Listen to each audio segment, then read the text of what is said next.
దేవుని వాక్యం చదువుకుందాం. అపోస్తలుడైన పౌలు ఎఫెసీయులకు రాసిన పత్రిక మొదటి అధ్యాయం 20 నుండి 23 వరకు చదువుకుందాం. అపోస్తలుడైన పౌలు ఎఫెసీయులకు రాసిన పత్రిక మొదటి అధ్యాయం 20 నుండి 23. ఆయన ఆ బలాతిశయము చేత క్రీస్తును మృతులలో నుండి లేపి సమస్తమైన ఆధిపత్యము కంటెను, అధికారము కంటెను, శక్తి కంటెను, ప్రభుత్వము కంటెను, ఈ యుగమునందు మాత్రమే గాక రాబో యుగమునందును పేరు పొందిన ప్రతి నామము కంటెను ఎంతో హెచ్చుగా పరలోకమునందు ఆయనను తన కుడిపార్శ్వమున కూర్చుండబెట్టుకొని ఉన్నాడు. మరియు సమస్తమును ఆయన పాదముల క్రింద ఉంచి సమస్తము పైని ఆయనను సంఘమునకు శిరస్సుగా నియమించెను. ఆ సంఘము ఆయన శరీరము, సమస్తమును పూర్తిగా నింపుచున్నవాని సంపూర్ణత అయి ఉన్నది. తలలో ఉంచుదాం, ప్రార్థన చేద్దాం. కృపగల తండ్రి, మహోన్నతుడైన మా ప్రభువా, శ్రేష్ఠుడా, ఘనుడా, నీకు స్తోత్రాలు చెల్లిస్తూ ఉన్నాం. ఈ మధ్యాహ్న కాలపు వేళ నీ దాసులు నిలబెట్టి మా గమనంలోని తీసుకొచ్చిన ప్రతి శ్రేష్టమైన లేఖన భాగాన్ని బట్టి స్తోత్రాలు చెల్లిస్తూ ఉన్నాం. మరి కొద్దిసేపు నీ పాదాల దగ్గర కూర్చుని నేర్చుకోవాలని ఆశతో నీ సింహాసనం వైపు మేము చూస్తున్నాం. మమ్మల్ని దర్శించండి. మా మధ్య నీ వాక్యాన్ని హెచ్చించండి. నీ ప్రియకుమారుని ఘనపరచండి. శ్రేష్టమైన నీ సన్నిధిని మేము అనుభవించడానికి సహాయం చేయమని, ఏ నిష్ప్రయోజకుడిని కనికరించమని యేసు ప్రభు నామములో ప్రార్థించి వేడుకుంటున్నాము తండ్రి. ప్రభునందు ప్రియమైన సోదరి సోదరులారా, ఉదయకాలపు వేళ సంఘం దాని పోలికల గురించి మనం చూస్తూ, దేవుడు ఇశ్రాయేలీల్ని ఆయన ఎలాగున ప్రేమించాడో యెషయా, ఇర్మియా, యెహెజ్కేలు, హోషేయ గ్రంథాల ద్వారా ఆయన వారితో ఎంత అవినాభావ సంబంధం కలిగి ఉన్నాడో పాత నిబంధనలో జ్ఞాపకం చేసుకోవడంతో మొదలుపెట్టారు. పరమగీత గ్రంథంలో ఆ బంధం ఎంత బలమైందో ఆయన చెప్తూ వచ్చాడు. క్రొత్త నిబంధన గ్రంథంలో వ్యక్తులతోటి ఆయన సంబంధం రోమాపత్రిక 7లో మనం చూసాం. మనము ఫలములు ఫలించేటట్టుగా ఆయన మనతో ఉన్న సంబంధం. స్థానిక సంఘంగా కొరింథీ 2వ పత్రిక 11వ అధ్యాయంలో మనం చూస్తూ వచ్చాం. ఎఫెసీ పత్రిక 5వ అధ్యాయంలో సార్వత్రిక సంఘాన్ని ఒకానొక రోజున మహిమగల సంఘంగా, వధువుగా ఎలాగున ఆయన నిలవబెట్టబోతున్నాడో మనం చూస్తూ వచ్చాం. వధువు ప్రదానము చేయబడిన పవిత్రురాలైన కన్యక, లేదా వేరొక పురుషుని, క్రీస్తు అను వేరొక పురుషుని చేరిన మనం, వీటన్నిటిలో దేవునితో మనకున్నటువంటి దగ్గర సంబంధాన్ని మనం చూస్తూ వచ్చాం. వధువు అని చెప్తున్నప్పుడు దేవునితో మనము పంచుకున్నటువంటి ప్రేమ, ద యూనియన్ ఆఫ్ లవ్, ఆ ప్రేమ చేత మనం ఎలాగున కనెక్ట్ చేయబడ్డామో చెప్తూ వచ్చాడు. ఇప్పుడు ఎఫెసీ పత్రికలో సంఘము ఆయన శరీరము, ఆయన ఆ సంఘానికి శిరస్సు అని చెప్తున్నాడు. ఈ తరగతిలో మనము యేసుక్రీస్తు ప్రభు యొక్క శరీరమును గురించి, లేదా సంఘము అనే శరీరాన్ని గురించి, దానికి ఆయన ఎలా శిరస్సుగా ఉన్నాడు అనే సంగతుల్లో కొన్నింటిని మనము నేర్చుకోవడానికి, జ్ఞాపకం చేసుకోవడానికి ప్రయత్నం చేస్తాం. శిరస్సు సంఘము అనగానే ఆయన జీవంలో ఉన్న ఐక్యతను గురించి చెప్తున్నాడు. వధువు వరుడు అని చెప్తున్నప్పుడు ప్రేమలో ఉన్న ఐక్యతను ఆయన చెప్తున్నాడు. సంఘము ఆ పురుషుని పట్ల, ఏకైక క్రీస్తు పట్ల చూపించాల్సినటువంటి ప్రేమ. ఇక శిరస్సు శరీరం అని చెప్తున్నప్పుడు శిరస్సులో ఉన్న జీవమే సంఘములో ప్రవహిస్తుంది. The union of love. Yesu Kristu ప్రభు ద్వారా తండ్రి మనకి ఏ జీవాన్ని ఇచ్చాడో ఆ జీవం మాత్రమే ఆ సంఘములో ఉంటుంది అనే సత్యాన్ని మనము చూడబోతున్నాం. ఎఫెసీ పత్రిక మొదటి అధ్యాయం 20 నుంచి 23 వచనాల్లో ఈ జీవం మీలోకి ఎలా వచ్చింది? మీరు శరీరం ఎలా అయ్యారు? ఆయన మీకు శిరస్సు ఎలా అయ్యాడు? ఆరంభించడానికి యేసు ప్రభుని మృతులలో నుండి తిరిగి లేచిన వానిగా చూపిస్తూ ఉన్నాడు. The supreme exalted Lord Jesus Christ.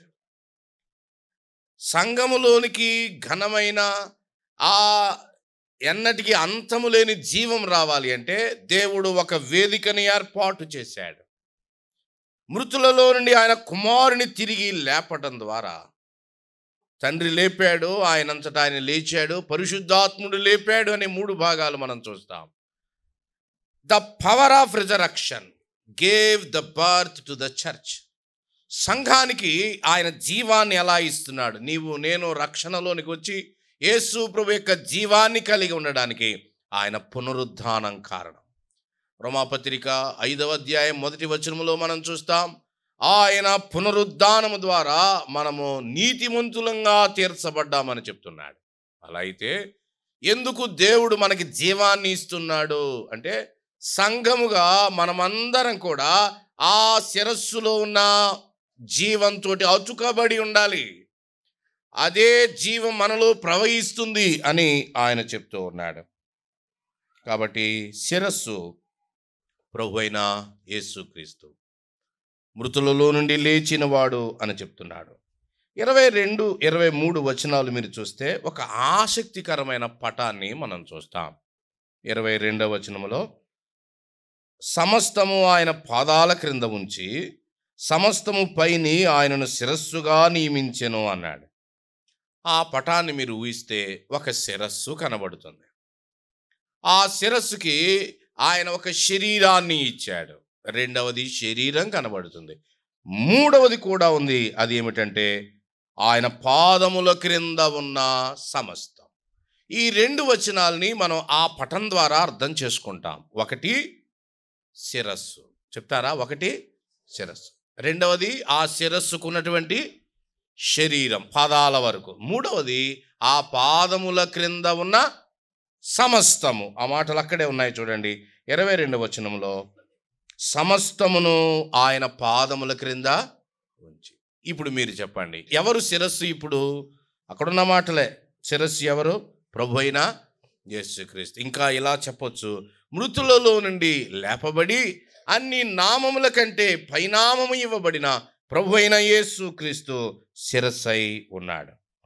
రెండవది, ఆ క్రీస్తు రక్తము చేత కొనబడినటువంటి ప్రతి వ్యక్తి సంఘముగా వారు సమకూర్చబడి ఆయనకు శరీరమై ఉన్నారు. ఇప్పుడు మూడవది, క్రీస్తు ఎక్కడున్నాడో తెలిసింది, సంఘము ఎక్కడుందో తెలిసింది. ఇక మూడవది తేలాలి. ఏమిటది మూడవది? సమస్తము ఎక్కడుందట? ఆయన యొక్క ఏమిటి ఈ సమస్తం? అక్కడే చాలా చోట్ల చెప్పాడు, ఇక్కడ కూడా మనం చూస్తాం. సమస్తం అంటే లోకమంతా ఎక్కడుంది? ఆయన పాదాల కింద. లోకమంతా మనకు అర్థమవటానికి ఇలా చెప్పుకుందాం. కోర్టులన్నీ ఎక్కడున్నాయి? అయ్యో చెప్పండి, కోర్టులన్నీ ఎక్కడున్నాయి? ఆయన యొక్క మిలిటరీ అంతా ఎక్కడుంది? అమెరికా అధ్యక్షుని యొక్క సింహాసనం ఎక్కడుంది? ఇంకా చెప్పాలంటే అమెరికా వైట్ హౌస్ అయినా, ప్రపంచ ప్రఖ్యాతిగాంచిన రెడ్ ఆర్మీ అయినా, ఇంక ఏదైనా కోర్టులైనా న్యాయస్థానాలైనా ఈ లోకములో పవర్స్ ఏవైతే ఉన్నాయో ఇవి కనపడేవి. కనబడని పవర్స్ కొన్ని ఉన్నాయి. అవి మొత్తం అన్నీ ఎక్కడున్నాయి? ఆయన పాదముల క్రింద, సంఘము క్రింద ఉన్నాయి. రైట్లీ టు సే, సరిగా చెప్పాలంటే ఇవన్నీ ఎక్కడున్నాయి? సంఘము క్రింద. సంఘము ఎంత గొప్పది! యేసయ్య జీవం మనలోనికి రాగానే మనల్ని అందరినీ ఒకేసారి ఆయన అప్లిఫ్టెడ్ అస్, పైకి ఎత్తాడు. మన స్థితిని ఆయన మార్చాడు. 2వ అధ్యాయం చూడండి, 1వ వచనం. మనం ఎక్కడున్నామో చెప్తున్నాడు. కనెక్షన్. అపరాధముల చేత పాపముల చేత ఏమయ్యా? చచ్చిన వాళ్ళు. ఈ చచ్చిన వాళ్ళని తీసుకొచ్చి లోకమంతటి కంటే పైన పెట్టేశాడు. ఆయన జీవం యొక్క ప్రభావం. యేసుక్రీస్తు ప్రభు చూడండి, ఆయన సంఘానికి శిరస్సుగా ఉన్నాడు. అదే జీవం ఆయన శరీరం సంఘములో ఉంది. లోకమంతా సంఘము క్రింద ఉన్నది అని గ్రహించాలి. ఒక అప్లికేషన్ ఏంటంటే, సంఘంలో ఇద్దరు దెబ్బలాడుకుంటున్నారు, సరిహద్దు గొడవే వచ్చింది అనుకోండి. తగాదా తేల్చుకోవడానికి ఇప్పుడు ఎక్కడికి వెళ్తున్నారు? సహోదరులే ఎక్కడికి వెళ్ళారు? కోర్టుకు వెళ్ళారు. వీళ్ళు ఎక్కడోళ్ళు వెళ్ళు? కోర్టు ఎక్కడుంది?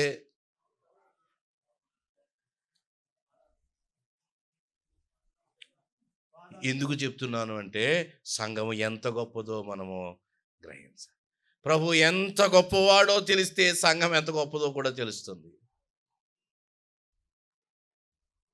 ఏ ఇద్దరు సహోదరులు, రొట్టె విరిచే సహోదరులు క్రీస్తు రక్తంలో కడగబడి ఆ సహవాసంలో ఉన్నారే, వారు కిందకి దిగజారి వెళ్ళటానికి వీలు లేదు.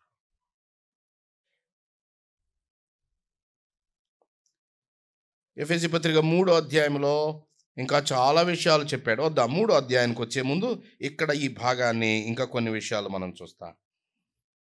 21 చివరిలో ఆయన చెప్తున్నాడు, యేసు ప్రభు ఆయన శిరస్సై ఉన్నాడు. ఆయన శిరస్సుగా, ఆ సంఘము శరీరంగా కొన్ని మాటలు మనం చూస్తాం. శిరస్సు అనగానే దగ్గరగా ఉంది. ఈ తలకే ఈ శరీరానికి మధ్యలో ఇంకొకటి ఏమి కూడా లేదు. యేసు క్రీస్తు ప్రభుకి సంఘానికి మధ్యలో ఇంకా ఏ వ్యవస్థ లేదు. ఇది గ్రహించాలి. నియర్నెస్. తర్వాత శిరస్సు ఏం చెప్తుందో శరీరము దాన్నే చేస్తుంది. Living oneness. కొన్ని వచనాలు మనం చూస్తాం చూడండి. 5వ అధ్యాయం 30వ వచనంలో 5:30 ఎఫెసీ పత్రిక 5:30లో ఏమని చెప్తున్నాడంటే, తన శరీరము అన్నాడు. సంఘాన్ని ఏమని పిలుచుకుంటున్నాడు ఆయన? తన శరీరం. తనది, నాది కదా. ఏమండి, ఈ బిల్డింగ్ ఎవరిది అంటే నాదండి అని గర్వంగా చెప్తాడా యజమాని. ఈ కార్ ఎవరిది అంటే నాదండి అని గర్వంగా చెప్తాడు. యేసు ప్రభు అంతా ఆయనదే, వెండి ఆయనది, బంగారం ఆయనది, 1000 కొండల మీద మేసే పశువులన్నీ ఆయనవే. ఆయన ప్రత్యేకంగా నాది అని దేని గురించి చెప్తున్నాడు? నాది. ఎందుకంటే తన స్వరక్తం ఇచ్చి ఏం చేశాడు? సంఘాన్ని ఆయన నాది. కొండల్ని, పశువుల్ని రక్తం ఇచ్చి ఆయన కొనలేదు. ఆయనవే అవన్నీ సృష్టించడం ద్వారా. తన శరీరము అన్నాడు. మనము 2 రకాలుగా ఆయనకి చెందిన వాళ్ళం. ఆయనే మనల్ని సృష్టించాడు కాబట్టి మనము ఆయన వారం. రెండోది, తప్పిపోయిన మన కొరకై తన రక్తాన్ని ఇచ్చి కొన్నాడు కాబట్టి మరలా మనం ఏమై ఉన్నాం? ఆయన వారం. We are of him twice. 2 రకాలుగా, 2 సార్లు ఆయన వాళ్ళం. 2 సార్లు ఆయన తన శరీరము లేదా తన శరీరం అని చెప్తున్నాడు. కొలసీ పత్రిక 1:24 చూడండి. నిజానికి ఎఫెసీ పత్రిక, కొలసీ పత్రిక దాదాపుగా సిమిలారిటీస్, ఎక్కువ భాగం ఒకేలా కనబడుతుంది. ఎఫెసీ పత్రిక శరీరాన్ని గురించి చెప్తుంటే, కొలసీ పత్రిక శిరస్సును గురించి ఎక్కువగా చెప్తుంది. 1:24 చూడండి. సంఘము ఇప్పుడు మీ కొరకు నేను అనుభవించుచున్న శ్రమల యందు సంతోషించుచు సంఘము అను ఆయన శరీరము. ఆ మాట పట్టుకోండి. సంఘము ఎవరి శరీరం? ఆయన శరీరం. ద బాడీ ఆఫ్ క్రైస్ట్, క్రీస్తు శరీరం. కొలసీ పత్రిక 3:15 చూడండి. కొలసీ పత్రిక 3:15లో ఆయన ఏమని చెప్తున్నాడో, క్రీస్తు అనుగ్రహించు సమాధానము మీ హృదయములలో ఏలుచుండనీయుడి.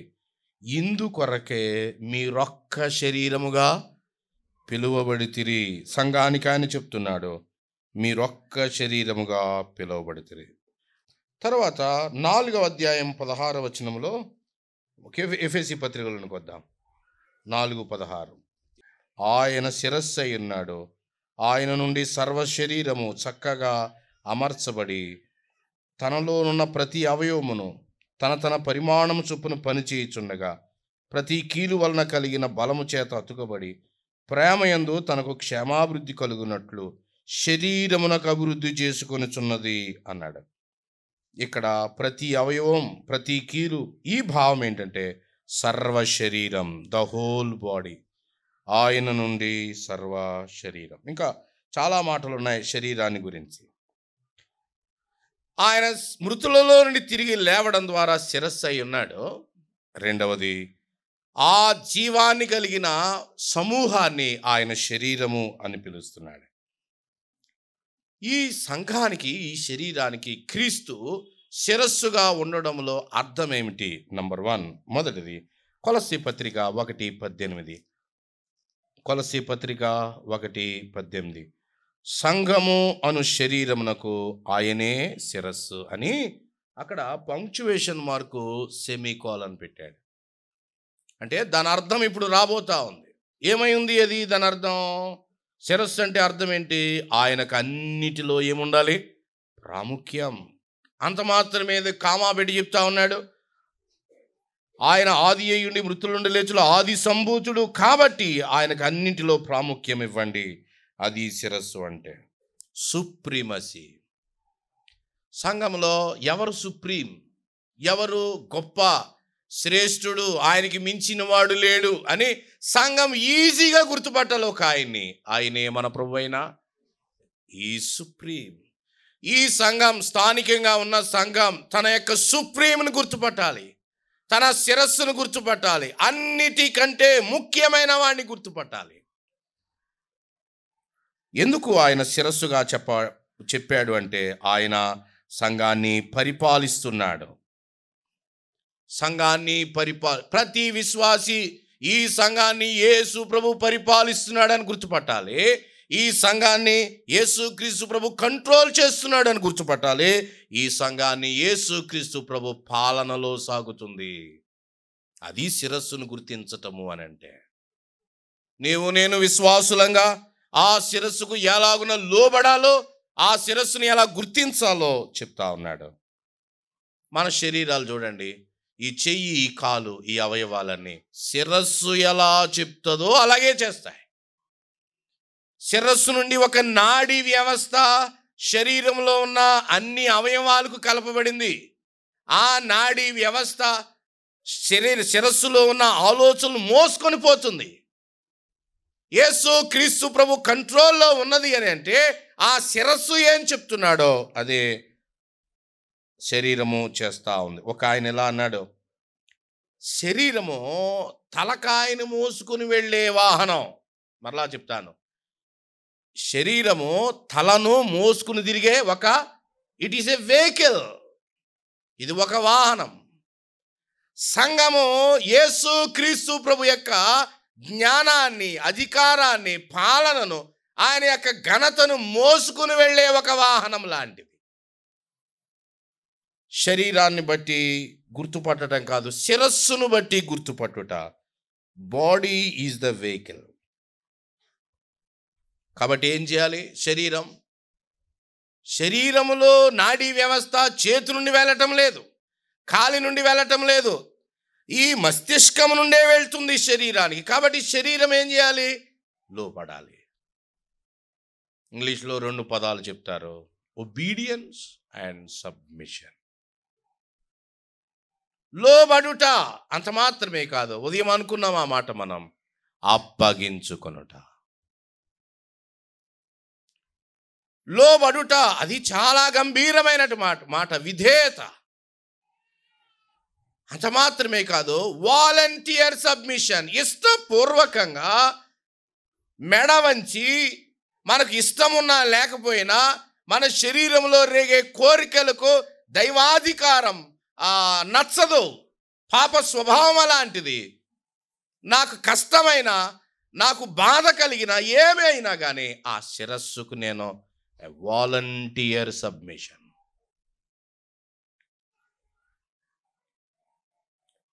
శరీరం నా శిరస్సుకి పూర్తిగా లోబడుతుంది. నా శిరస్సు ఏం చెప్తే అదే నా శరీరం చేస్తుంది. సంఘమునకు శిరస్సు ప్రభువైన యేసుక్రీస్తు, ఆయన ఏం చెప్తున్నాడో అదే ఈ శరీరములో జరగాలి. 1, సంఘమును శిరస్సుగా క్రీస్తు పాలన చేస్తున్నాడు. 2వ అధ్యాయం 5వ వచనం చూడండి. ఎఫెసీ పత్రిక 2వ అధ్యాయం 5వ వచనం.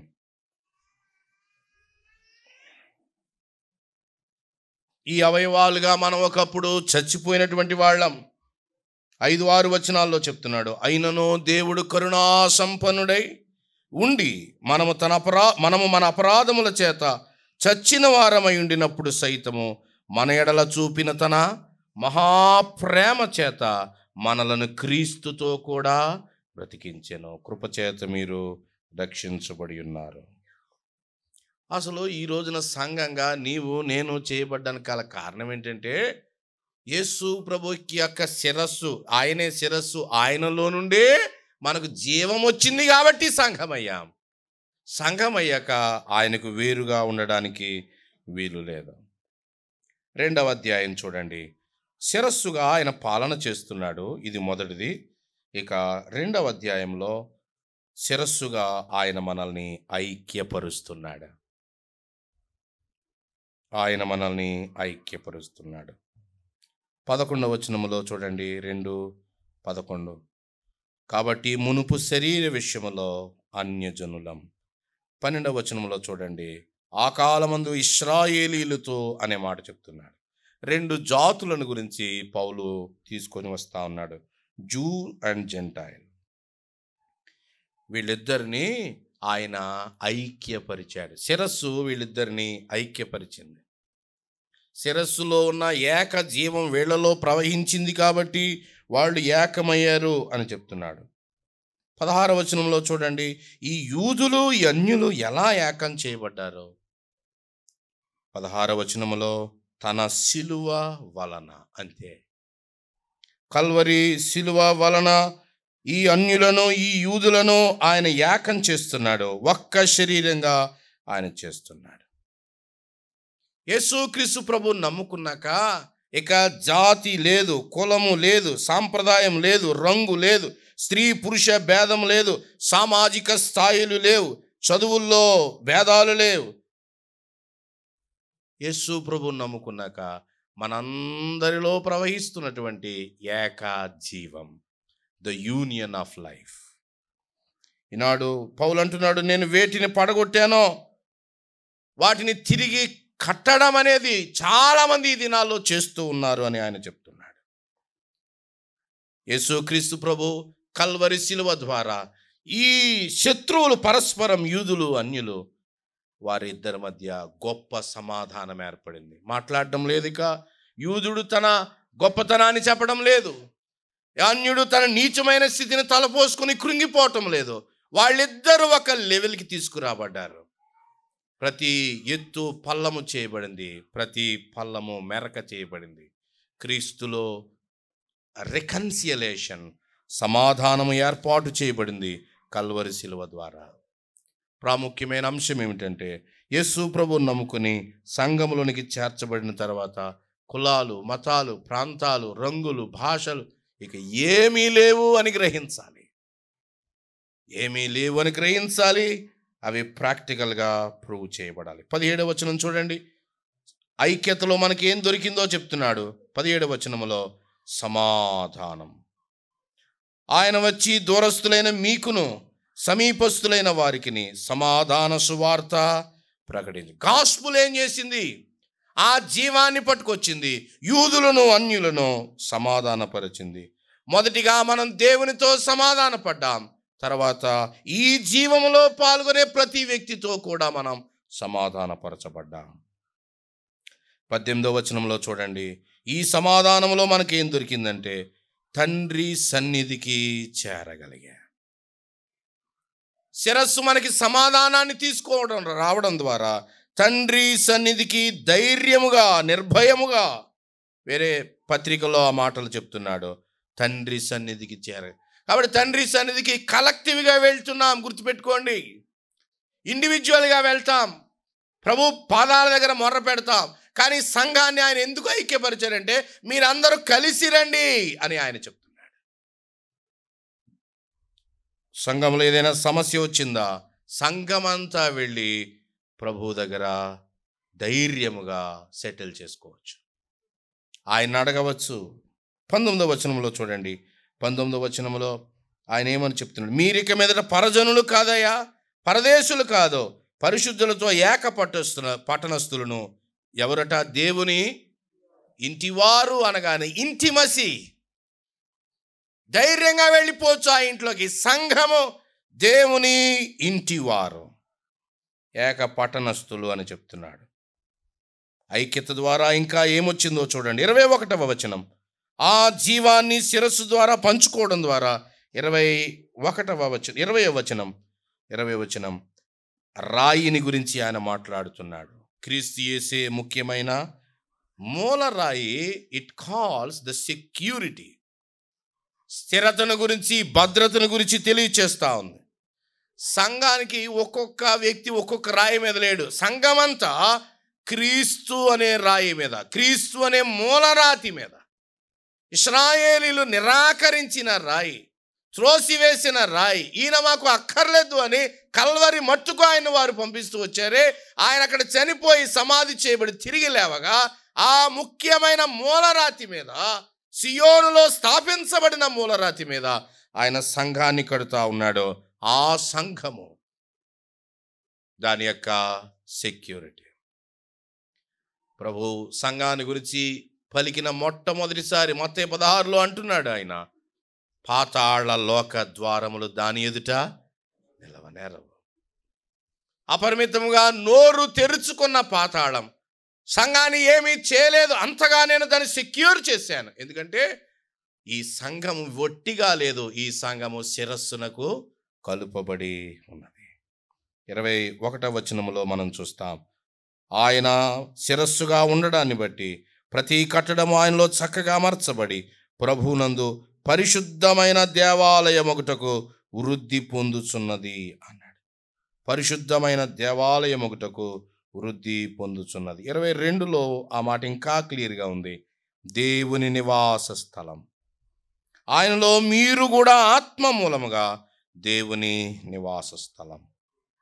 ఆయన శిరస్సుగా ఉండడాన్ని బట్టి మనమందరం ఒక్క బాడీ, వన్ బాడీగా ఉన్నాం. మనము దేవుని నివాస స్థలం. సంఘము అంటే ఆయన నివాస స్థలం. నేను ఇక్కడ చాలా భారంతో ఒక మాట చెప్పాలనుకుంటున్నాను, ప్రోగ్రాం కాదు. మనం కూడి రావడం, ఇగో మొదటిగా ఈ పని, రెండోది ఇది, మూడిది, ఆఖరికి ఆమెను నిలుపుకునే ఒక ఆచార సంబంధమైన ప్రోగ్రాం కాదు ఇది. మత సంబంధమైన భక్తి కాదు ఇది. It is a true reality.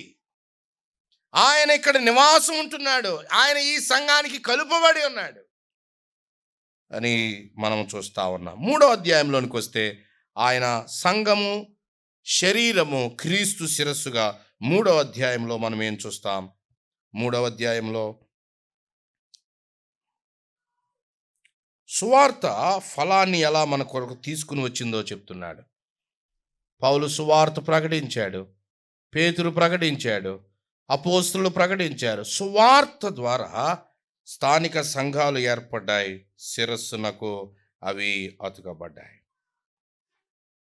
సువార్త ఫలాలను అనుభవిస్తూ ఈ సంఘము ఏర్పడింది.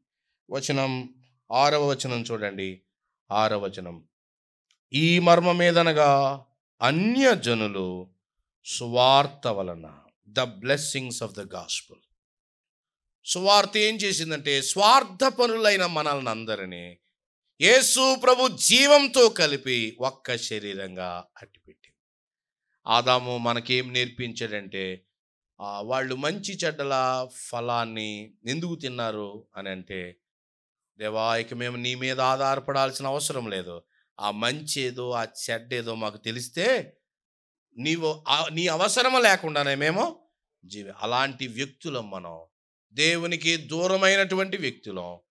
ప్రభువైన యేసు క్రీస్తు సువార్త ద్వారా అన్యజనులమైన మనల్ని యూదులతో పాటు సమాన వారసులు చేసింది. 3 మాటలు చెప్పాడు చూడండి 6లో. సమాన వారసులు, సాటి అవయవాలు, వాగ్దానములో పాలివారు. ధ్యానం చేయండి ఈ 3 చాలా చక్కటి మాట. Joint hairs, joint body and joint partakers. సమాన వారసులు అనే మాటలో దేవుని యొక్క అనాది సంకల్పంలో మనము ఎంపిక చేయబడ్డాం. తండ్రి మనతో ఎలా డీల్ చేశాడో చెప్తున్నాడు.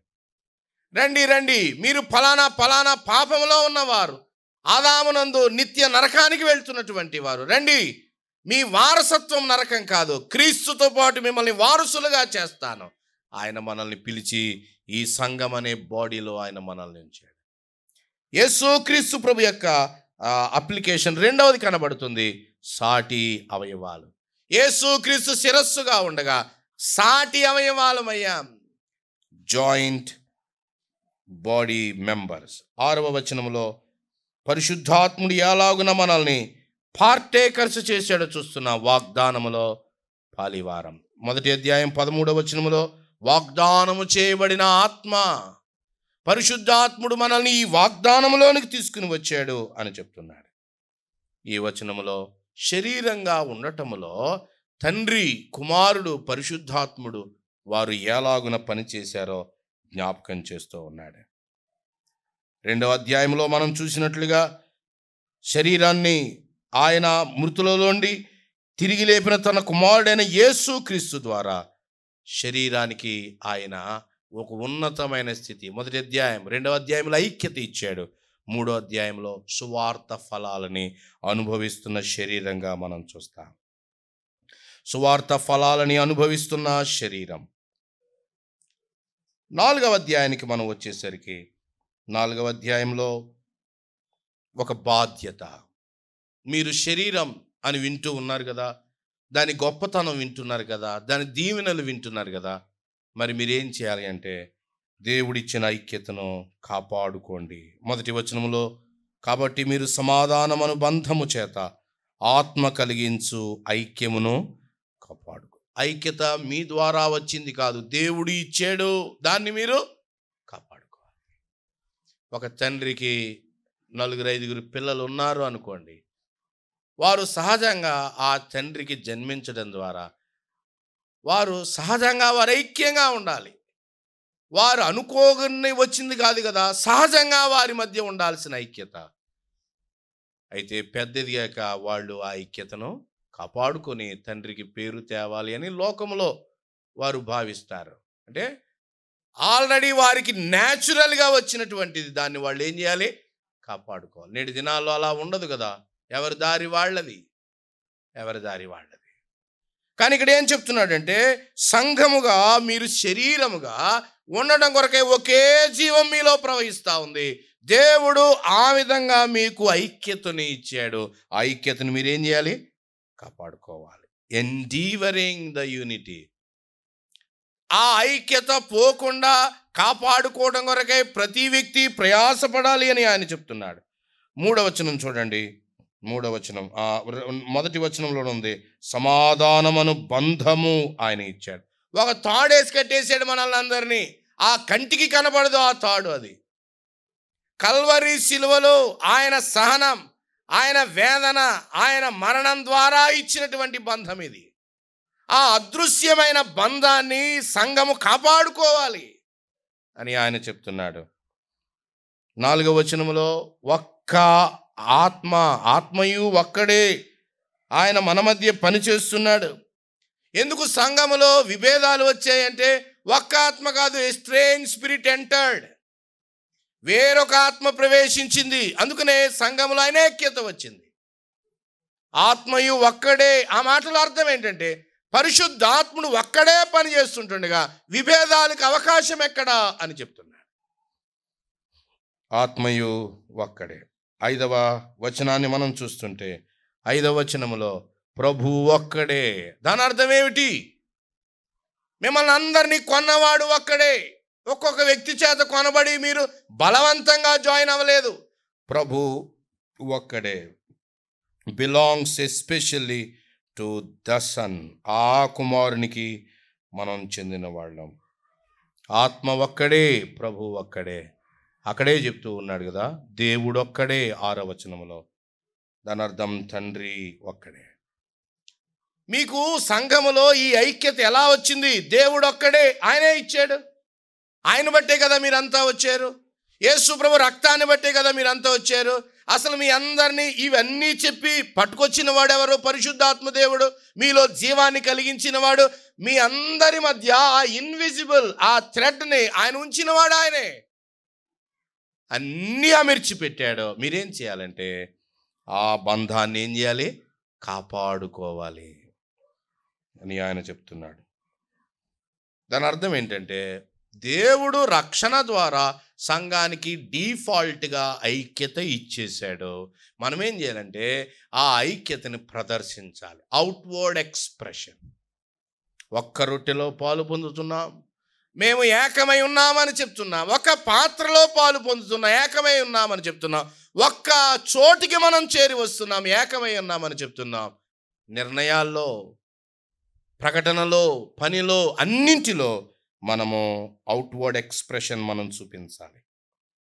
యాకోబు పత్రిక 2:26లో ఒక పోలిక చెప్తున్నాడు చూడండి. యాకోబు పత్రిక 2:26, ప్రాణము లేని శరీరము ఎలాగు మృతమో అలాగే క్రియలు లేని విశ్వాసమును మృతము అన్నాడు. శరీరం అంటే ప్రాణం ఉండాలి, సంఘం అంటే ఐక్యత ఉండాలి అని అర్థం. అంతే. ఐక్యత లేదు అని అంటే సమస్య ఏర్పడింది, దేవునికి బాధ కలిగిస్తుంది అని అర్థం, దుఃఖాన్ని కలిగిస్తుంది అని అర్థం. ప్రతి క్రైస్తవుడు తోటి సహోదరి సహోదరులతోటి సాటి అవయవమై ఉన్నారు అని గ్రహించాలి. గౌరవించటంలో, వారికి ఉపకారం చేయటంలో, ప్రేమించటంలో, వారితో కలిసి ఉండటంలో కారణం ఏంటంటే నిత్యత్వంలో వారితోనే మనం సదాకాలం ఉండబోతా ఉన్నాం. దేవుని పిల్లలమైనటువంటి మనం సంఘములో ఉన్న ఇతర వ్యక్తులతోటి సాటి అవయవాలం. అది ఒక్క శరీరము అని అంటే, నా దారి నాదే, నీ దారి నీదే అంటే అది ఒక్క శరీరం అనే భావం మనకి ఇంకా అర్థం అవ్వలేదు అని అర్థం. కొరింథీ మొదటి పత్రిక 12వ అధ్యాయం చూడండి. కొరింథీ మొదటి పత్రిక 12వ అధ్యాయం. ఇక్కడ స్థానిక సంఘం అనే బాడీని గురించి చెప్తున్నాడు. ఎఫెసీ పత్రికలో యూనివర్సల్ చర్చ్కి సంబంధించిన బాడీ, ఇక్కడ స్థానిక సంఘాన్ని కూడా బాడీ ఆఫ్ క్రైస్ట్. 27 చూడండి, 27, 28. అటువలే మీరు క్రీస్తు యొక్క శరీరం అయ్యుండి వేరువేరుగా అవయవములై ఉన్నారు అన్నాడు. ఆ అవయవాలు ఏంటో 28లో గిఫ్ట్స్ గురించి చెప్తూ వచ్చాడు. మనం అక్కడికి వెళ్ళబోతా ఉన్నాం. ప్రియమైన సోదరి సోదరులారా, శరీరము ఒక్కటే, నీవు నేను అవయవాలమై ఉన్నాం,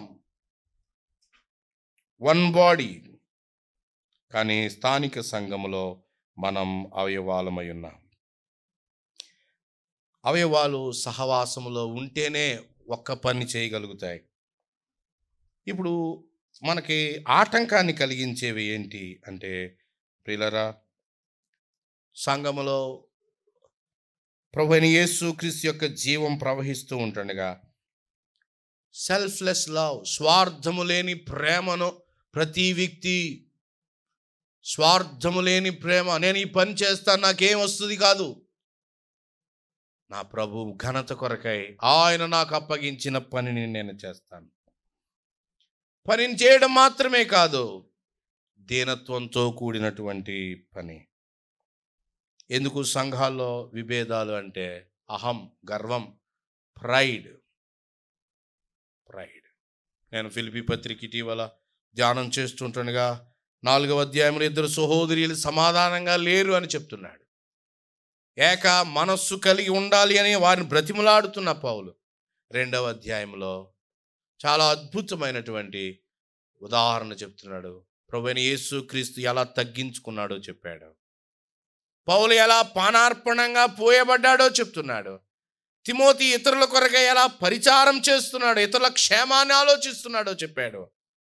ఎపఫ్రోదితు చావునకు లోనైనా లేదా మరణానికి సిద్ధమైనా కానీ సేవ చేయడంలో, ఇతరుల కొరకై అర్పించబడ్డంలో అతని యొక్క సవాలుతో కూడిన జీవితాన్ని పౌలు చెప్తున్నాడు. చాలాసార్లు ఇలా అంటాం, నేను విధేయునండి, విధేయత కలిగి ఉన్నాను అంటాం. కానీ 2వ సూత్రం ఏంటంటే విధేయత మాత్రమే కాదు, ఇతరుల కొరకై ఖర్చుపడుట. దానిలో మరొక సూత్రం చెప్పాడు, ఒకనికంటే మరొకరిని యోగ్యునిగా ఎంచుకోండి. నేను విధేయుడిని అని చెప్తాం, కానీ ఇతరుడు సహోదరుడు నాకంటే, ఆ సహోదరి నాకంటే యోగ్యురాలు. అది వస్తేనే ఐక్యత సంఘములో సాధ్యమవుతుంది అనే మాటల్ని మనకి పౌలు జ్ఞాపకం చేస్తూ ఉన్నాడు. దేవుని ఆత్మ మన మధ్య కడతా ఉంటుండగా మనము పడగొట్టే వారంగా ఉండకూడదు. అవివేకంతో ఏ వ్యక్తి పని చేయడానికి వీల్లేదు. He or she should be fully conscious. నా ప్రభు నా సంఘములో ఏ కార్యం చేస్తున్నాడు, నేను దానికి ఎలాగున పని చేయాలి. కలహాలు ఉండకూడదు. ఆదికాండం 13:8. టైం లేదు, నేను అవన్నీ చెప్పటం లేదు. ఆదికాండం 13:8 మనము బంధువులం, ఇంగ్లీష్లో మనము సహోదరులం, మన మధ్య కలహము ఉండకూడదు. ఒకే బ్లడ్, ఒకే జీవం, ఒకే బంధం, ఒక్కడే దేవుడు, ఒక్కడే కుమారుడు, ఒకే ఆత్మ మన మధ్య పనిచేస్తున్నాడు. There should be no quarrel among us. కలహాలు ఉండకూడదు అని ఆయన చెప్తున్నాడు. ఆత్మ కలిగించే ఐక్యతను మనం కాపాడుకోవాలి. 4వ అధ్యాయంలోనికి రండి, ఎఫెసీ పత్రిక. మరికొన్ని విషయాలు చెప్పి నేను ముగిస్తాను. 4వ అధ్యాయం. ఇప్పుడు సంఘము అనే శరీరం ఎదుగుదల కొరకై, శరీరాన్ని గురించి 1 ఎలా ఫామ్ అయిందో చెప్పాడు, 2లో దాని బ్లెస్సింగ్స్, 3లో చెప్తూ వచ్చాడు. ఇక 4లో ఆ సంఘ క్షేమాభివృద్ధి కొరకై ఆయన వరములను ఇచ్చాడు. సంఘ క్షేమాభివృద్ధి కొరకై ఆయన వరాలు ఇచ్చాడు. 4వ అధ్యాయం మనం నెమ్మదిగా చూస్తూ ఉంటే 12వ వచనం చూద్దాం మొదట, లేకపోతే 11, 12. మనమందరము విశ్వాస విషయములోను దేవుని గురించిన జ్ఞాన విషయములోను ఏకత్వము పొంది సంపూర్ణ పురుషుల మగు వరకు, అనగా క్రీస్తుకు కలిగిన సంపూర్ణతకు సమానమైన సంపూర్ణత కలవారు మగు వరకు ఆయన ఎలాగో నియమించాను. 13. పరిశుద్ధులు ఏమవ్వాలి? సంపూర్ణులు. క్రీస్తు శరీరం ఏమవ్వాలి? క్షేమాభివృద్ధి. పరిచర్య ధర్మం ఏమవ్వాలి? జరగాలి. ఈ 3 పనులు జరగాలి. పర్పస్ ఏమిటి? సంఘములో ఆయన ఎందుకు వరాలు ఇచ్చాడు? వరాలు కలిగిన వాళ్ళు అందరి చేత వందనాలు చెప్పించుకోవడానికి కాదు. వరాలు కలిగిన వాళ్ళు ప్రత్యేకంగా గుర్తించబడ్డానికి కాదు. సంఘములో ఎందుకు వరాలు ఇవ్వబడ్డాయి అని అంటే 3 పనులు జరగాలి. 1, సంఘము పరిశుద్ధులు సంపూర్ణులు అవ్వాలి.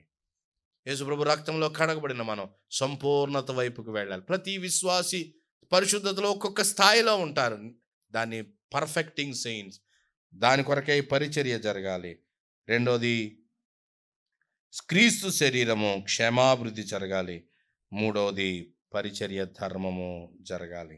దాని కొరకై ఆయన వరాలను ఆయన ఇచ్చాడు. శిరస్సు పక్షంగా ఈ వరాలు కలిగిన వాళ్ళు పని చేస్తారు. వరాలు కలిగిన వారు మాత్రమే సంఘం కాదు, సంఘం అంతటి కొరకై వరములు కలిగిన వాళ్ళు శిరస్సు ఆజ్ఞలను పొంది సంఘం కొరకై వారు పనిచేస్తారు. 16వ వచనములో మనం ఎలా చూస్తాం? ఆయన శిరస్సు అయి ఉన్నాడు, ఆయన నుండి సర్వ శరీరము చక్కగా అమర్చబడి తనలోనున్న ప్రతి అవయవము తన పరిమాణము చొప్పున పని చేయాలి. ఎవరి కోసం పని చేయాలో తర్వాత చెప్పాడు. ప్రతి కీలు వలన కలిగిన బలము చేత అతుకబడి ప్రేమయందు తనకు క్షేమాభివృద్ధి కలుగునట్లు శరీరమునకు అభివృద్ధి కలుగజేసుకొనుచున్నది. ప్రతి అవయవం పని ఆ అవయవం కొరకు కాదు. ప్రతి అవయవం యొక్క పని శరీరం అంతటి కొరకై. అప్పుడే ఆ అవయవం లేదా ఆ వరము దేవుని కొరకై ఉపయోగించబడుతుంది. ప్రియులారా వినండి, శరీరం అంతా క్షేమాభివృద్ధి చెందాలి. వరాలు సంఘాల్లో వాడబడాలంటే ప్రియులారా సంఘము సంతోషంగా, ఆరోగ్యంగా, ఆ దేవుని యొక్క ఆ జీవాన్ని గుర్తుపట్టే స్థితిలో ఉంటేనే వరాలు ఉపయోగపడతాయి. లేకపోతే ఆటంకం కలుగుతూ ఉంది. నేటి దినాల్లో వరములు ఉపయోగించబడడం మన సంఘాల్లో దాదాపుగా ఒక 5-10% ఎక్కడైనా ఉందేమో. మోనోపాలి ఇప్పుడు జరుగుతూ ఉంది. మిగతా వాళ్ళు వరాలు ఉపయోగించరు. ప్రతి అవయవానికి పని ఉంది. ప్రతి అవయవము తన కొరకు కాదు. ఈ చెయ్యి భోజనం కలుపుతుందండి, ఆహారాన్ని తీసుకొస్తుంది. శరీరానికి ఏం కావాలో ఇది తీసుకొచ్చే ఫ్రూట్స్ కానీ వెజిటేబుల్స్ కానీ ఈ చెయ్యే తీసుకొస్తుంది. ఈ చెయ్యి కొరక, శరీరం అంతటి కొరకాయ. సంఘంలో ఉన్న ప్రతి విశ్వాసి సంఘం అంతటి కొరకాయ పని చేయాలి. కానీ ఎవరో మిగతా వాళ్ళు పని చేయరు, ఎవరో ఒకళ్ళే పని చేస్తారు. ఏక వ్యక్తి పాలన సంఘములో లేదు అని మనం చూడాలి. 16వ వచనములో అన్నాడు, ఈచ్ పార్ట్, ప్రతి అవయవం. సోదరి సోదరుడా, నీకేం పని ఉంది సంఘంలో? ఏదైనా పని మనం చేస్తూ ఉన్నామా? పని ఉన్నదా మనకి? ఈ మాటలు మనము గ్రహించాలి. ప్రతి అవయవానికి సంఘములో పని ఉన్నది. పని లేని అవయవాలు లేనే లేవు అని గ్రహించాలి. సంఘం అనగానే అందరికీ పని. చాలామంది గుర్తించటం లేదు. అందువల్ల సంఘము క్షేమాభివృద్ధి పొందడం లేదు. సంఘము నష్టపోతా ఉంది. ఈనాటి దినాల్లో ప్రియులారా, సంఘములో ప్రతి అవయవము ఉపయోగపడాలి, ప్రతి అవయవము పని చేయాలి అని మనం చూస్తా ఉన్నాం. ఇన్ని అవయవాలు ఇచ్చాడు. వినండి, మాకు పెద్దలు లేరండి, పరిచారకులు లేరండి అని చాలాసార్లు అంటాం. దేవుని దాసులు జఫన్య గారు ఏమనేవాడంటే, పెద్దలు పరిచారకులు లేని సంఘాన్ని ఆయన ఇస్తాడా అని అడిగేవాడు. ఆయన అక్కడ సంఘము ఉండాలి అని ఆయన కోరితే వాళ్ళని కూడా ఆయన ఆల్రెడీ ఇచ్చాడు. కానీ ఎందుకు పని సఫర్ అవుతుంది అని ఒక 2-3 కారణాలు మనం చూస్తాం. చూడండి, తిమోతి మొదటి పత్రిక 4:14. తిమోతి మొదటి పత్రిక 4వ అధ్యాయం 14వ వచనములో, పెద్దలు హస్త నిక్షేపణము చేయగా ప్రవచన మూలమున నీకు అనుగ్రహింపబడి నీలో ఉన్న వరమును అలక్ష్యము చేయకు. కొంతమంది వారికి వరాలు ఉన్నాయి కానీ అలక్ష్యము చేసేవారు ఉన్నారు. అసలు అందరికీ వరములు ఉన్నదండి. ఎఫెసీ 4:7 ప్రకారం ప్రతి వానికి వరం. మా సహోదరి నీకు కూడా, సహోదరుడా, మనందరికీ కూడా వరములు ఉన్నాయి. కానీ ఎందుకు సంఘము క్షేమాభివృద్ధి చెందదు అని అంటే, ఎక్కువ మంది మనలో వరాన్ని ఏం చేస్తాం? అలక్ష్యం చేస్తాం. తిమోతి 2వ పత్రిక 1:6లో పౌలు మరలా తిమోతితో అదే చెప్తున్నాడు. ఆ హేతువు చేత నా హస్త నిక్షేపం వలన నీకు కలిగిన దేవుని కృపావరాన్ని నువ్వేం చేయాలి? ప్రజ్వలింపచేయి. మనకి మొక్కజొన్న పొత్తులు అమ్మే చోట బొగ్గులు, నిప్పులు అది బాగా మండాలంటే ఏం చేస్తారు? వాడి దగ్గర ఒక విసన కర్ర ఉంటుంది. ఏం చేస్తాడు దాన్ని? ప్రభువా, నీవు నాకు వరాన్ని ఇచ్చావు, నీ ఆత్మ ద్వారా ప్రజ్వలింపచేయి.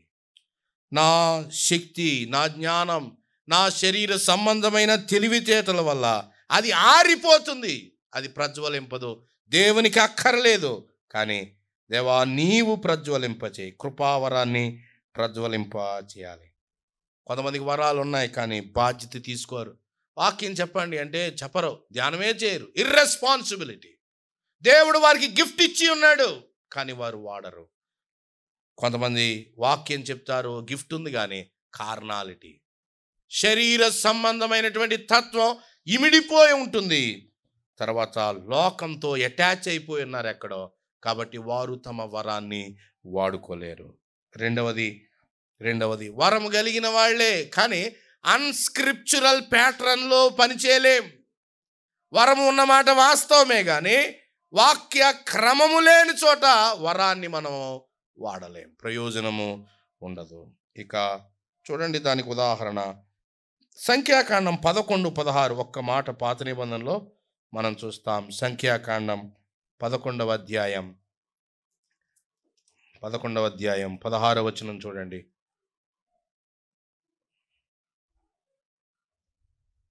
అప్పుడు యెహోవా మోషేతో ఇట్లనెను, జనులకు పెద్దలనియు అధిపతులనియు నీవెరిగిన ఇశ్రాయేలు పెద్దల్లో నుండి 70 మంది మనుషులను నా యొద్దకు పోగు చేసి వారిని ఎక్కడికి తీసుకురావాలి? ప్రత్యక్షపు గుడారం. వాళ్ళు అక్కడక్కడే ఉండి మేము చేస్తామంటే ఆయన ఊరుకునేవాడు కాదు. వారు పెద్దలే, 70 మంది ఏర్పాటు చేయబడిన వారే. ఆఖరిని అక్కడ చెప్పాడు, అక్కడ వారు ఎవరితో నిలబడాలి? నీతో కూడా. దేవుడు వరము ఎక్కడ ప్రదర్శించబడాలో ఆయన స్క్రిప్చురల్ ప్యాటర్న్ ఇచ్చాడు, పనికి ఆయన క్రమాన్ని ఇచ్చాడు. 17వ వచనం చూడండి, 11:17 తర్వాత మాట 17 అలాగే 26 కూడా అక్కడ ఆ మాటలే. నేను దిగి అక్కడ నీతో మాట్లాడతాను, మరియు నీ మీద వచ్చిన ఆత్మలో పాలు వారి మీద ఉంచెదను. ఈ జనుల భారం నీ ఒంటిగా మోయకుండునట్లు వారి దానిలో ఒక పాలు నీతో కూడా. మరి దేవుడు ఒక పద్ధతి పెట్టాడు. 26వ వచనం చూడండి, ఆ మనుషుల్లో నిద్దరు పాళెంలో నిలిచి ఉండిరి. వారిలో ఒకని పేరు ఎల్దాదు, రెండవ వాని పేరు మేదాదు. వారి మీద ఆత్మ నిలిచి ఉండెను. వారు రాయబడిన వారిలో ఉండి వారు గుడారమునకు వెళ్ళక తమ పాళెములోనే. దేవుడు ఏమని చెప్పాడు? ఆ 70 మంది ఉండాలి, గుడారం దగ్గరికి రావాలి, మోషేతో నిలబడాలి. కానీ ఎల్దాదు మేధాదులు ఆ 70 మందిలో వాళ్లే, కానీ పాళెము దగ్గర రానివారు, గుడారమునకు వెళ్ళక. యవనస్తులు నేడు చాలా మీటింగులు అటెండ్ కారు, కానీ వర్తమానం చెప్తామంటారు. చాలా మీటింగులు అటెండ్ కారు, మమ్మల్ని పెద్దలు చేయండి అంటూ ఉంటారు. దేవుని క్రమాన్ని పాటించినప్పుడే దేవుని యొక్క ఆత్మ వరము మనము సరిగా ఉపయోగించగలుగుతాం. కొరింథీ మొదటి పత్రిక 16:10 చూడండి. కొరింథీ మొదటి పత్రిక 16:10. తిమోతి వచ్చిన ఎడల అతడు మీ యొద్ద ఏమై ఉండాలి? బెదిరించకుండా అతన్ని నిర్భయుడిగా ఉండేటట్టుగా చూసుకోండి. ఎందుకో తెలుసా? అతనికి అవకాశాలు ఇవ్వండి. అతడు వరము కలిగిన వాడు, అతనికి అవకాశాన్ని ఇవ్వండి. అతడు భయం కలిగిన వాడు, స్వతహాగా కొంచెం పిరిగితనం కలిగినటువంటి వాడు. పౌలు తిమోతిని హెచ్చరిక చేశాడు పత్రికల్లో. ఆయన వెళ్ళే చోట్ల ఉన్న వారిని కూడా హెచ్చరిక చేస్తున్నాడు. వరము కలిగిన వారికి వారు అవకాశాలు ఇవ్వాలి అని చెప్తున్నాడు. తెస్సలోనికీయులకు రాయబడిన మొదటి పత్రిక 5వ అధ్యాయంలో మరొక కారణాన్ని మనం చూస్తాం. ఎందుకు వరాలు ఉన్నా కానీ ప్రాఫిటబుల్గా లేదు, సేవ అభివృద్ధి చెందడం లేదు. 5:19 చూడండి. ఆత్మను ఏం చేస్తున్నారు? ఆర్పకుడి. ఆత్మను ఆర్పుతా ఉన్నారు. మ్యాక్డొనాల్డ్ గారు అనుకుంటాను ఈ విషయంలో మంచి క్లారిటీ ఇచ్చారు. ఆత్మను ఆర్పడం గురించి తెస్సలోని పత్రికలో చూస్తాం. ఎఫెసీ పత్రికలో ఆత్మను దుఃఖపెట్టటం, పరిశుద్ధాత్మను దుఃఖపరచుకుడి, ఈ రెండింటి గురించి ఆయన చెప్తూ పరిశుద్ధాత్మను పాపములో ఉన్నవాడు, పైన పాపం గురించి చెప్పాడు ఎఫెసీ పత్రికలో. పాపములో ఉన్నవాడు దేవుని ఆత్మను దుఃఖపెడుతున్నాడు. దాని అర్థం ఏంటంటే ఏదైతే ఆయన వద్దు అంటున్నాడో అది చేస్తే పరిశుద్ధాత్మకు దుఃఖం. ఇక్కడ తెస్సలోని పత్రికలో ఆల్రెడీ మీ పైన నాయకులుగా ఉన్నారు, వారికి లోబడి ఉండండి.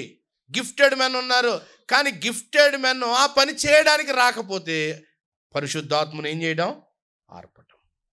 ఆయన చెయ్యమన్న పని చెయ్యకపోవడం పరిశుద్ధాత్మను ఆర్పడం.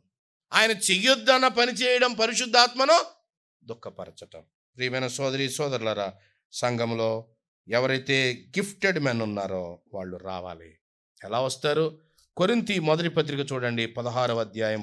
ఎలా వస్తారు? నాకు గిఫ్ట్ ఉందని ఎవరైనా నిన్ను గుర్తుపట్టి తీసుకొస్తారా మనల్ని? 15వ వచనం చూస్తే, స్టెఫను ఇంటి వారు ఉన్నారు, అకయ యొక్క ప్రథమ ఫలమై ఉన్నారు, వారు పరిశుద్ధులకు పరిచర్య చేయుటకు ఏం చేశారట? తమ్మును తాము ఏం చేసుకున్నారు? వరము కలిగిన వాళ్ళు ప్రవేశం ఇలాగే ఉంటుంది. ఎవరో మనకు బాధ్యత పని అప్పగించటం కాదు, దేవుడు మనకిచ్చిన సామర్థ్యములో మనము పెద్దలకు లోబడి మనము మన గిఫ్ట్ని ఎక్సర్సైజ్ చేయాల్సిన వాళ్ళమై ఉన్నాం. ప్రియులరా, ఈ వరాలు వాడటం కొరకై మనము సంఘంగా దేవుని యొక్క వాక్య క్రమానికి మనము లోబడాలి. మనం వరం వాడడం ద్వారా సంఘమంతటికి క్షేమం కలుగుతుంది. సంఘమంతటికి క్షేమం కలగాలి. తర్వాత ఇండివిజువల్ రికగ్నిషన్ అనేది ఉండదు. వరములు ప్రదర్శించటంలో నాకు ఏం కలుగుతుంది, నాకు పెత్తనం దొరుకుతుందా, అవకాశాలు దొరుకుతున్నాయా, ధనము దొరుకుతుందా కాదు, నా ద్వారా సంఘానికి క్షేమాభివృద్ధి కలగాలి. అదే మాటలు దేవుని యొక్క వాక్యంలో మనం చూస్తూ ఉన్నాం. శరీరం అంతా సమానంగా ఎదగాలి. ఎవరో చెప్పారు, బైబిల్ స్కూల్కి వెళ్తే ఏమవుతుందంటే వాళ్ళు మీకు సిద్ధాంతపరమైన లేదా నాలెడ్జ్ బాగా ఇస్తారు, బాగా నాలెడ్జ్ ఇస్తారు, ప్రాక్టీస్ ఉండదు. ఆయన అంటారు నాలెడ్జ్ లెగ్ బాగా పెరుగుద్దట, ప్రాక్టీస్ లెగ్ పెరగదట. ఇది బైబిల్ స్కూల్స్ నుంచి వచ్చినటువంటి ఒక ఇబ్బంది. అన్నీ కాదు, ఒక ఇబ్బంది. అలా అయితే యేసుక్రీస్తు ప్రభు స్కూల్ ఒకటి ఉంది. నేను సాత్వికుడును, దీన మనస్సు గలవాడును, మీ మీద నా కాడి ఎత్తుకొని నా యొద్ద నేర్చుకోండి. ఆయన మనకి సాత్విక డాక్టరీని ఆయన టీచ్ చేస్తాడు, ప్రాక్టీస్ని ఆయన మనకి టీచ్ చేస్తాడు. రెండింటిని సమానంగా చేయగలిగిన వాడు ఆయనే. అప్పుడే పరిచారకులంగా, పనివారంగా, వరములు కలిగిన వాళ్ళంగా. ఒక్కొక్క వ్యక్తి డాక్టరీ మీదే వెళ్ళిపోతున్నారు కానీ ప్రాక్టీస్ కొంతమంది ఓన్లీ ప్రాక్టీస్, నో డాక్టరీన్. ప్రియమైన సోదరి సోదరులారా, ఈ బ్యాలెన్స్ అవసరము అని దేవుని యొక్క వాక్యంలో మనం చూస్తూ ఉన్నాం. ఆఖరిగా నిజమైన విశ్వాసులంగా శరీరం గురించి విన్నాం, శిరస్సు గురించి విన్నాం, శరీరం యొక్క క్షేమాభివృద్ధి కొరకైన వరాల గురించి విన్నాం. ఆఖరిగా security of salvation, security of the true believer. నిజముగా నమ్ముకున్న వ్యక్తికి యేసుక్రీస్తు ప్రభువునందు నిత్యమైన భద్రత ఉన్నది. మీకు ఒక ఉదాహరణ చెప్తాను. చూడండి, సంఘము శరీరంగా ఎదుగుతుంది. చాలామంది ఏమంటారంటే నిత్య రక్షణ అనేది ఏమీ లేదు, మన క్రియల ద్వారా పరలోకం వెళ్తామని చెప్పేవాళ్ళు చాలా ఎక్కువ మంది ఉన్నారు నేడు క్రిస్టియన్డంలో. యేసుక్రీస్తు ప్రభు యొక్క శరీరం ఫిక్స్డ్ అండి. చేతులు కాళ్ళు ఒక ఆకారం ఎలా అయితే ఉందో ఆకారం ఎదుగుతుంది. చెయ్యండి, ఒక అతను వారి క్రియల సిద్ధాంతం ప్రకారం ఆఖరిలో పరలోకం ప్రవేశించలేదు అంటే ఈ చెయ్యి ఏమైనట్టు? సంఘంలో లేనట్టు. దేవుని దాసులు వాళ్ళు ఏం చెప్పారంటే సంఘము పరిపూర్ణంగా క్రీస్తు చేత పరిపూర్ణం చేయబడుతుంది. No disfigured body of Christ. ఏ అవయవంగా నీవు నేను చేర్చబడ్డామో అవన్నీ మనలో ఉన్న కొరతలను తీర్చి ప్రభువే ఆయన సంపూర్ణం చేస్తాడు. శరీరాన్ని గురించి మనం వింటున్నాం, శిరస్సును గురించి వింటున్నాం, శరీరాన్ని గురించి మనం వింటూ ఉన్నాం. శరీర క్షేమాభివృద్ధి కొరకై పని చేయాల్సిన అవయవాల గురించి వింటున్నాం. Security of salvation. ప్రతి అవయవం ఆల్రెడీ జత చేయబడింది. ఆఖరిలో ఊడిపోదు ఏ అవయవం యాంప్యూట్ చేయబడదు. ప్రతి అవయవం వెళ్తుంది. నిజంగా విశ్వాసులైనటువంటి వాళ్ళు ఎవరైనా ఈ మీటింగ్లో నేను పరలోకం వెళ్తానా లేదా అని అనుమానపడాల్సిన అవసరం లేదు. నా గొర్రెలు నా చేతిలో ఉన్నాయి. మరలా ఆయన చెప్తున్నాడు, నా గొర్రెలు నా తండ్రి చేతిలో. డబుల్ ప్రొటెక్షన్ ఆయన ఇస్తూ ఉన్నాడు. శరీరం పర్ఫెక్ట్గానే ఆయన పరలోకానికి తీసుకెళ్తాడు. ఎదగటంలోనే లోపం, యాంప్యూటేషన్ లేదు. ప్రభు ఈ మాటలు మన కొరకై దీవించునుగాక. కృపగల మా తండ్రి, పరిశుద్ధుడైన మా ప్రభువా, నీ గొప్ప ప్రణాళికను బట్టి స్తోత్రాలు. లోకంలో ఎన్నో వ్యవస్థలు, గొప్ప అధికారాలు, కొన్నిసార్లు ఆ వ్యవస్థలు దాని పనితీరు మా జ్ఞానానికే అర్థం కాదు. అంత గొప్ప మానవ మేధా సంపత్తితో ఈ లోకంలో ఉన్నాయి. వాటన్నిటికీ పైన మీరు సంఘాన్ని ఉంచిన దానికై స్తోత్రాలు. ఆ సంఘానికి నీ ప్రియ కుమారుని మృతులలోని తిరిగి లేపడం ద్వారా శిరస్సుగా ఉంచిన దానికై స్తోత్రాలు. మాలో జీవం ప్రవహించటం కొరకై కల్వరిలో ఆయన మా కొరకై ప్రాణాన్ని ధారపోసిన దానికై స్తోత్రాలు చెల్లిస్తున్నా. పరిశుద్ధాత్మ కార్యం మా మధ్య జరుగుతూ ఉంటుండగా ఈ శరీరం ఐక్యంగా ఉండడానికి సహాయం చేయండి. శరీరము క్షేమాభివృద్ధి పొందడానికి సహాయం చేయండి. ఒకానొక రోజున ఈ శరీరాన్ని, సంఘాన్ని పరిశుద్ధమైనదిగా మీరు నిలబెట్టబోతా ఉన్నారు. ఫుల్లీ గ్రోన్ అప్ బాడీ, శిరస్సుకు తగినట్టుగా నాయన ఈ శరీరాన్ని మీరు నిర్మిస్తూ ఉన్నారు. స్తోత్రాలు చెల్లిస్తున్నాం. మా బాధ్యతలను జాగ్రత్తగా మేము నాయన పాటించటానికి, నెరవేర్చడానికి ఆత్మశక్తిని మాకు దయచేయమని, వరాలు కలిగిన వాళ్ళను లేపండి. అనేక మంది ప్రభువా నీ కొరకై పని చేయడానికి సహాయం చేయండి. శరీరం అంతా క్షేమాభివృద్ధి పొందుట, ఈ మనస్సును మేము కలిగి ఉండడానికి సహాయం చేయమని, మీరు ఇచ్చిన వరములు, బాధ్యతలు, వాటి నెరవేరుస్తున్నటువంటి సహోదర సహోదరులందరి కొరకై స్తోత్రములు చెల్లిస్తూ యేసుక్రీస్తు ప్రభు నామములో ప్రార్థించి వేడుకుంటూ ఉన్నాము తండ్రి.